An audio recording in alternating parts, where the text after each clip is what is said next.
नहीं पाया। एक वाला बोला भैया निक जोर की बोलो, मैया को सुनाई भी कम देवे, बुढ़ापो है ना, और जोर की बोलो। उद्धव जी बोले मैया तेरे चरण छूं।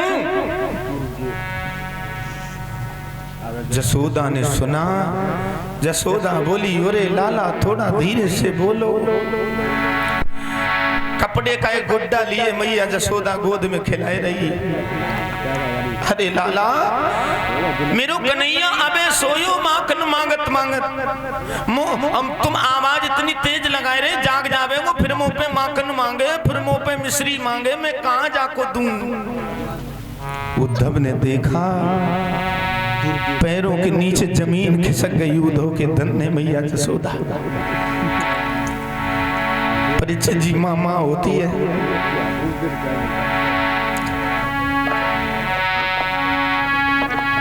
लोरियां गाती माँ सपने बुनती नजर, उम्र को बार दे हंस के हर दुख सहे, ममता के रूप में है प्रभु पाया तुमसे वरदान है, धरती पे रूप माँ बाप का उस विधाता की पहचान है। ये तो सच है कि भगवान है मगर फिर भी अनजान है, धरती पे रूप माँ बाप का उस विधाता की पहचान है। ये तो सच है कि भगवान है मगर फिर भी अनजान है, धरती पे रूप माँ बाप का उस विधाता की पहचान है।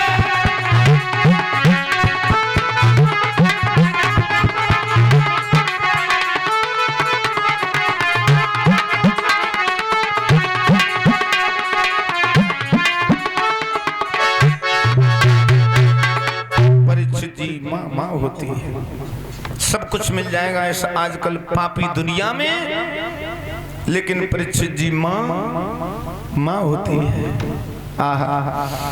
उद्धव जी का परीक्षित जी माँ को जब देखा तो उद्धव जी रोने लगे।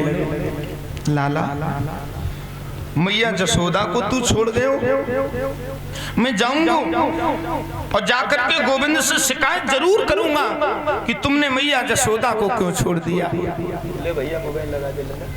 परीक्षित जी सुखदेव जी बोले राजन। उद्धव जी बैठे रहे मैया के पास, मैया अपन सुनाने लगी दुखड़ा। लाला सवेरे हो तो लाला ज्यादा समय तक सोवे में आवाज लगाऊं, अरे लाला सवेरे होएगो कौवन ने मुंह धो लियो भी तू जागो ना है, माखन मिश्री को भोग लगाए ले। उद्धव 8 बार भोग लगाती थी दिन में, 8 बार रोज माखन मिश्री को भोग 8 बार मैया जसोदा लाला को लगावे। गोवर्धन 7 दिन तक धारण कियो गोविंद ने, तो माखन को भोग नहीं लगा पाए मैया ने। और गोवर्धन के बाद जब आए तो 8 सते 56 भोग बनाए, लाला को भोग लगाए, पूरी पूर्ति करी। ऐसी माँ है। विश्राम कियो, सबेरो भयो, आज्ञा लेके बाबा नंद की उद्धव जी भ्रमण करवे को चले ब्रज में। तो परीक्षित जी ब्रज की गलियों में देखा एक कुआं के पास में कछु गोपियां परीक्षित जी बैठी हैं, चर्चाएं कर रही हैं। एक गोपी बोली बहना तारी कुछ समय तो मेरो कटे ही ना है, रात जागबई में चली जाए और सवेरो सोचबई में कन्हैया की यादई में चलो जाए। आज तो गजब है गो गोपी, आज तो मेरे सपने में लाला आए, मुंह पे माखन मांगे, मैंने कहीं ना दूंगी तो बहुत। दूसरी बोली तारी की चुप रहे, मेरे सपने में कन्हैया आए आज।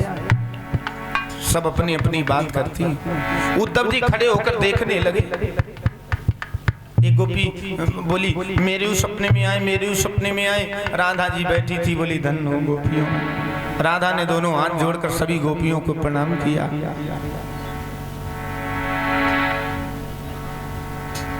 और कहा बहनाओ, सपने पसंतिया कांतम धन्याधिका सखी ओसिता अस्माकंतु गते तांते गता निद्रा बैरिणी। सपने पसंतिया कांतम, अस्माकंतु जिस दिन से यहाँ से अस्माकंतु गते तांते गए हैं, गता निद्रा बैरिणी, उस दिन से हमें नींद नहीं आती है। और जब नींद नहीं आएगी तो सपना, और जब सपना नहीं आएगा तो सपने में कन्हैया भी। राधा ने जब ये कहा तो उद्धव तो परीक्षित जी ज्ञान के सागर हैं, उद्धव जी खड़े के खड़े रह गए। उद्धव जी ने अपने मस्तक पर हाथ रखा, बोले धन्य हो गोपियों, धन्य हो आप। गोपी प्रेम की ध्वजा गोपियां, गोपी प्रेम की ध्वजा।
गोपियां क्या है? प्रेम की ध्वजा है।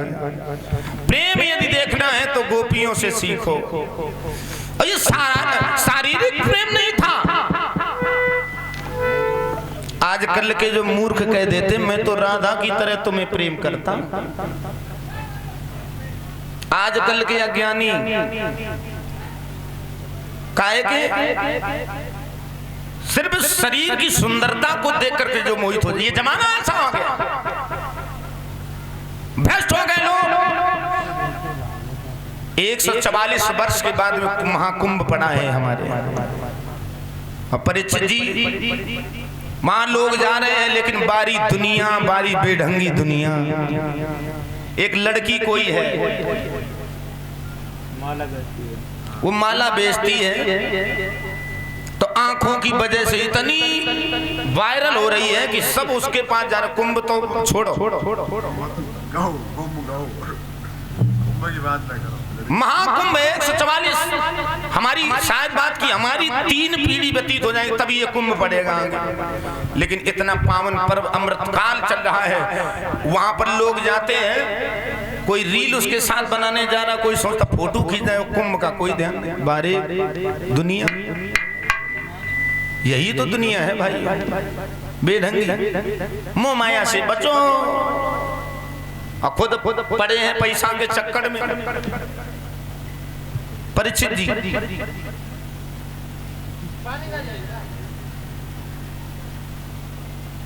माला बेचने वाली लड़की वायरल हो रही है, एक संत है वहां पर, कोई नहीं उन्हें देखते।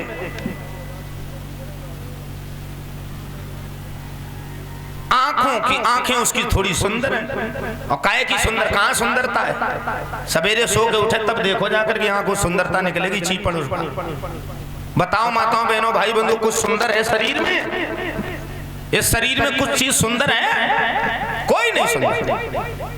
बोले इसके कान सुंदर, कान साफ करो तो सुंदरता आती है।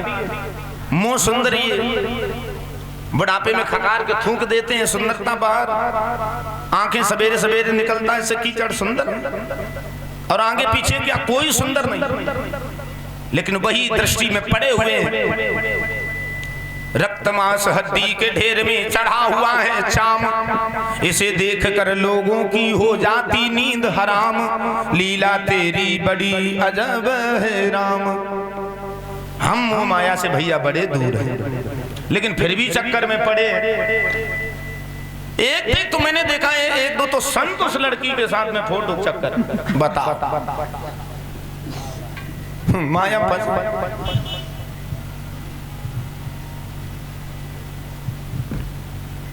पता नहीं महाराज ये ऐसा जमाना आ गया क्या वायरल हो जाए। हाँ लेकिन धन्य है गोपियां। प्रेम यदि सीखना है तो गोपियों से सीखो, गोपी प्रेम की ध्वजा। उद्धव जी ने देखा, पास में गए। जय गोवर्धन नाथ की बहनाओं सबको किया, बोले जय भैया कहां से आए हो। रो रही थी गोपियां। उद्धव को देखा, आंसू पोंछ लिए।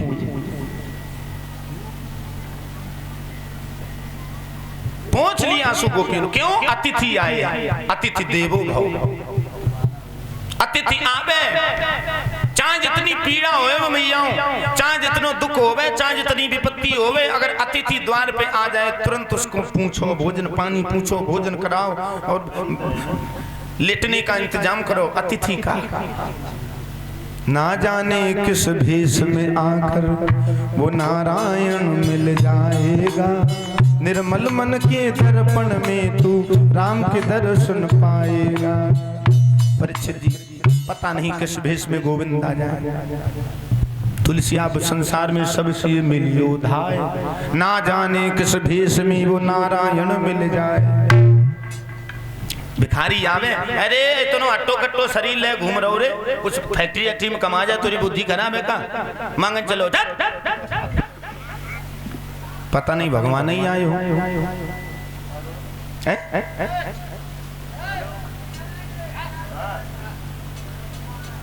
लेकिन यही जमाना, आजकल की जमाने की देखो क्या दशा है। बड़े बड़े बैनरों में लिखवा देते मुख्य अतिथि फलाने सिंह, नाम भी लिखा, मुख्य अतिथि भी लिखा। अतिथि का मतलब ये थोड़ी ना कि एक महीना पहले चयन कर लिया ये फलाने आदमी अतिथि बनकर आएंगे। अतिथि का मतलब आध जिसकी तिथि निश्चित ना वो आ जाए, वो अतिथि होता है। अनजाना व्यक्ति जिसे हम नहीं जानते हैं और वो आ जाए हमारे दर पर, वो अतिथि है। बैनर में लिखवा करके, लेकिन क्या करोगे, बैनर में लिखा हुआ सब सही तो आजकल होता नहीं। पीछे लिखा है श्रीमद् भागवत सप्ताह ज्ञान यज्ञ 7 दिन का ज्ञान यज्ञ। अब कुछ लोग कहते हैं महाराज 8 दिन यज्ञ होना चाहिए, 9 दिन होना चाहिए, 15 भी होना चाहिए। जब लिखा है सप्ताह 7 दिन का, तो फिर हम काहे को भैया उसका काहे विरोध कर? बताओ। लेकिन कौन मानता है इनकी लिखी, इन्होंने इसमें जो लिखा है कौन मानता? आजकल के हिसाब से बस आदमी रीझने चाहिए। जनता रीझ गई तो सही, भगवान रीझे जाए ऐसी तैसी में जाए, ये लोगों का नियम है।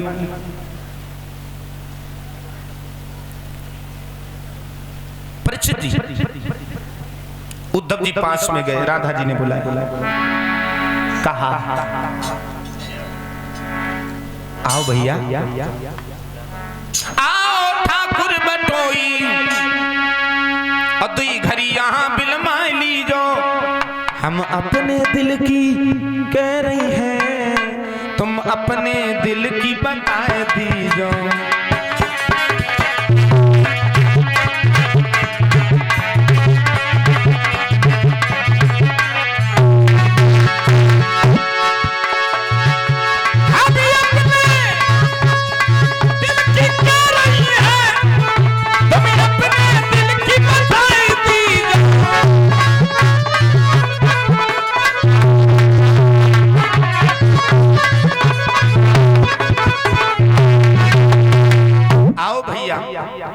क्या संदेशा लेकर आए, कहां से आए हो? उद्धव जी बोले मैं मथुरा से आए हैं और मैं कृष्ण के मित्र हैं। आहा, उद्धव ने इतना कह के वो पत्र दे दिया राधा जी को।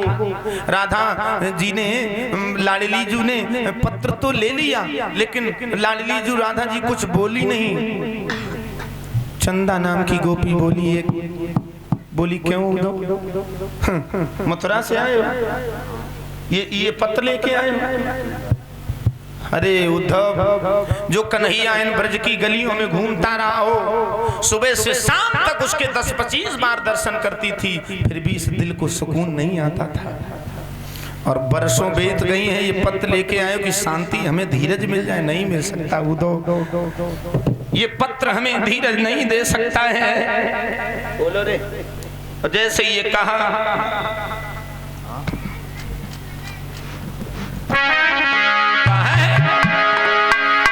कि चंदा ने कही अरे धीरज के लिए उद्धव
जवाब दिया, कागज का टुकड़ा हमें धीरज नहीं दे सकता उद्धव।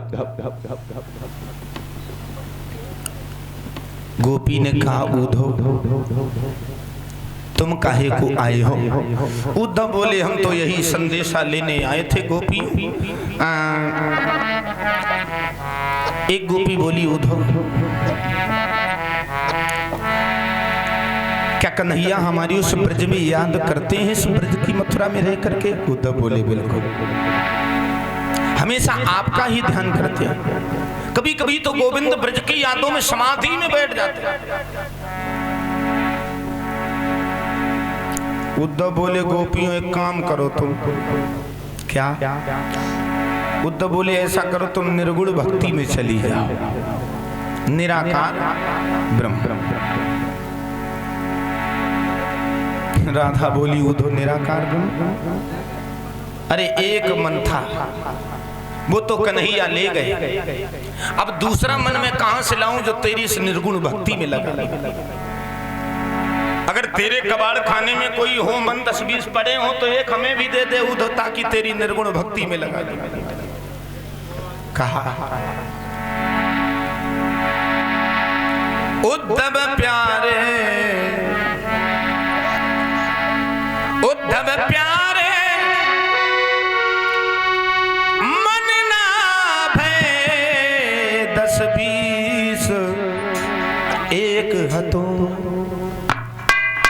एक हतो सुख गयो श्याम संग, एक हतो सुख गयो श्याम संग, कई अपराध ईश उद्धव प्यारे मन न भय 10-20, उद्धव प्यारे मन न भय 10-20,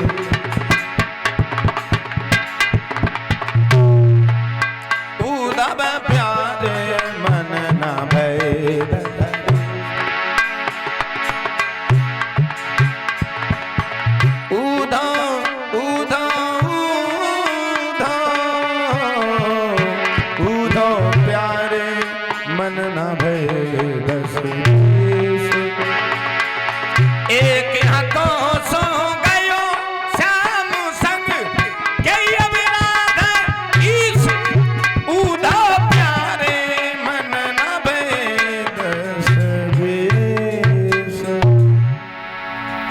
मन था कन्हैया ले गए, अब दूसरा मन में कहां से लाऊं जो निर्गुण भक्ति में लगाऊं। माताओं, भगवान दो प्रकार से हैं, दो रूप स्वरूप रूपों में, कैसे निराकार ब्रह्म और साकार ब्रह्म। साकार ब्रह्म क्या है? ध्यान से सुनो मैया, तभी समझ में आएगा। निराकार ब्रह्म, साकार ब्रह्म। साकार ब्रह्म है राम जी, कृष्ण जी, ये साकार ब्रह्म है। साकार का मतलब आकार है ना, शरीर धारण किया है ना, इसलिए साकार ब्रह्म है। कुछ लोग साकार ब्रह्म की पूजा करते, जैसे हम लोग। कुछ लोग निराकार ब्रह्म की पूजा करते हैं, उनकी सृष्टि निरंजन भगवान और वो बताते ना, वो निराकार ब्रह्म के उपासक है। कबीरदास। अच्छा, कुछ लोग निराकार और साकार में अंतर समझते हैं, बोले निराकार वाले बुराई भी करते साकार ब्रह्म की, लेकिन निराकार और साकार है क्या? निराकार ब्रह्म है, और ये हमारे सनातन धर्म से ही आते हैं। बाबा गोस्वामी तुलसीदास जी